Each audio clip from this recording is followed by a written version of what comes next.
दोस्तों इमेजिन करो एक आदमी जो कभी दुनिया का मोस्ट वांटेड टेररिस्ट था, जिसका सिर्फ नाम सुनते ही सीरिया के स्कूल बंद हो जाते थे, जिसके लिए अमेरिका ने $10 मिलियन का रिवॉर्ड रखा था। आज वही आदमी है एक राष्ट्र का राष्ट्र और उसके साथ हाथ मिला कौन रहा है? दुनिया का सबसे पावरफुल देश के प्रेसिडेंट डोनाल्ड ट्रंप। ये सिर्फ एक पॉलिटिकल हैंडशेक नहीं है, एक मैसेज है दुनिया के लिए और इंडिया के लिए। क्या मैसेज है? आइए डिस्कस करें। मैं हूं चंदन कुमार और आज हम बात करेंगे एक ऐसे लीडर के बारे में जिसका पास्ट टेररिज्म से लिंक है, प्रेजेंट प्रेसिडेंशियल है और फ्यूचर वो जो दुनिया के ग्लोबल ऑर्डर को ला सकता है। यह है कहानी अहमद अल शारा की, यानी अबू मोहम्मद अल जुलानी। कौन है ये अहमद अल शारा? चलिए जानते हैं। अहमद अल शारा 1982 में बॉर्न हुआ, जिसे दुनिया पहचानती थी अबू मोहम्मद अल जुलानी के नाम से। उसका पहला स्टेज जिहाद में पड़ा इराक अल-कायदा के। यूनाइटेड स्टेट्स ने 2006 में उसे कैप्चर किया, लेकिन 2011 में रिलीज के बाद वो बन गया अल-कायदा के सीरिया चीफ। 2012 में बना अल-नुसरा फ्रंट और 2016 तक सीरिया में टेरर का सबसे बड़ा नाम बन चुका था अल-शारा।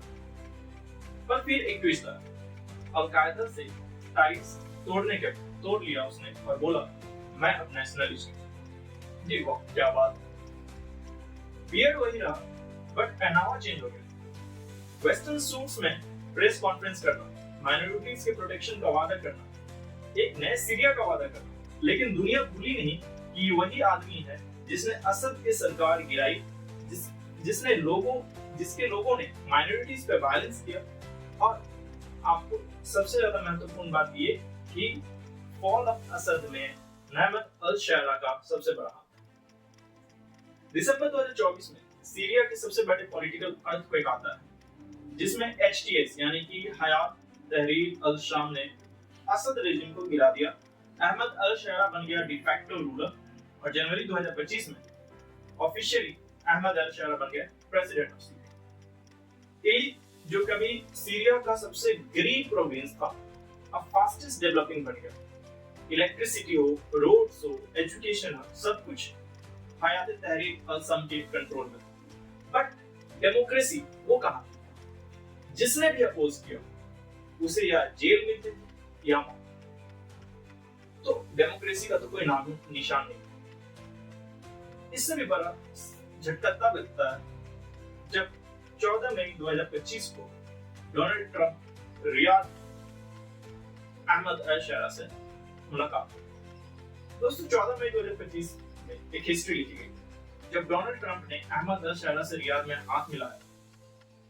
तो ये क्या इंडिकेट करता है? क्या ये पीस का सिग्नल था या एक डेंजरस प्रेसिडेंट सेट किया गया?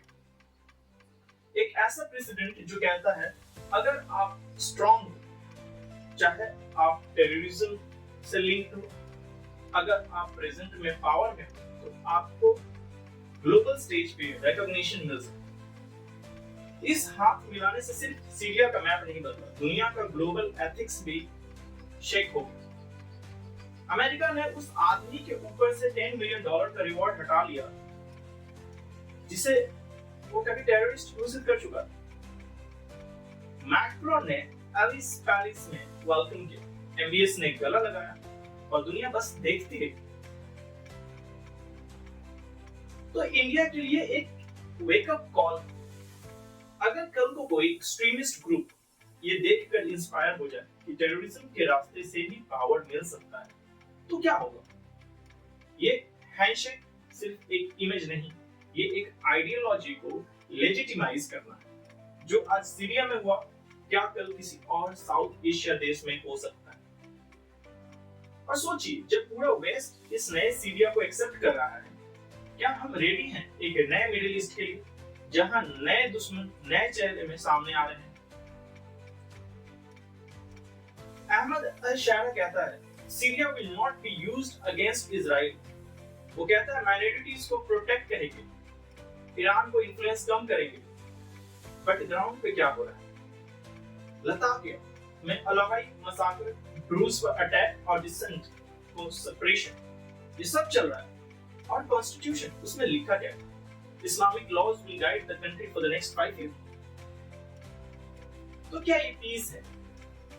ये एक नए फॉर्म में ऑथोरिटेरियनिज्म का बिगिनिंग है।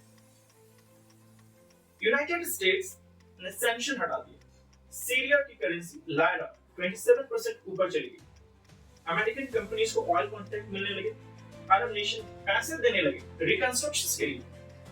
वाह क्या बात। पर ये इकोनॉमिक बूम किस कॉस्ट पे आया? At the cost of truth, of justice, of global principles. ये अभी भी एक सवाल है। अहमद अल शारा का राइज एक रिमाइंडर है कि दुनिया में सिर्फ पास्ट रिकॉर्ड से नहीं, पावर से डिसीजन लिए जा रहे हैं। आज एक ग्लोबल टेररिस्ट डिप्लोमेटिक हीरो बन गया, और जब दुनिया के टॉप लीडर उससे हैंडशेक करते हैं, वो दुनिया को ये कह रहे हैं, We don't care how you got here, as long as you are here. Bharat के लिए वक्त है सिर्फ देखने का नहीं, समझने का भी, ताकि कल हमारे सामने कोई अल शारा ना खड़ा हो। अगर आपको ये वीडियो आई ओपनिंग लगा हो तो लाइक कीजिए, शेयर कीजिए और कमेंट करके बताइए कि आपको लगता है वर्ल्ड ने टेररिज्म को एक नया फेस दे दिया है। और हाँ, ऐसे ही पावरफुल जो पॉलिटिकल एक्सपीरियंस के लिए मैन ऑफ विजडम को सब्सक्राइब करना मत भूलिएगा। मैं चंदन कुमार, मिलते हैं अगले वीडियो में एक नए पर्सपेक्टिव के साथ। तब तक के लिए जय हिंद।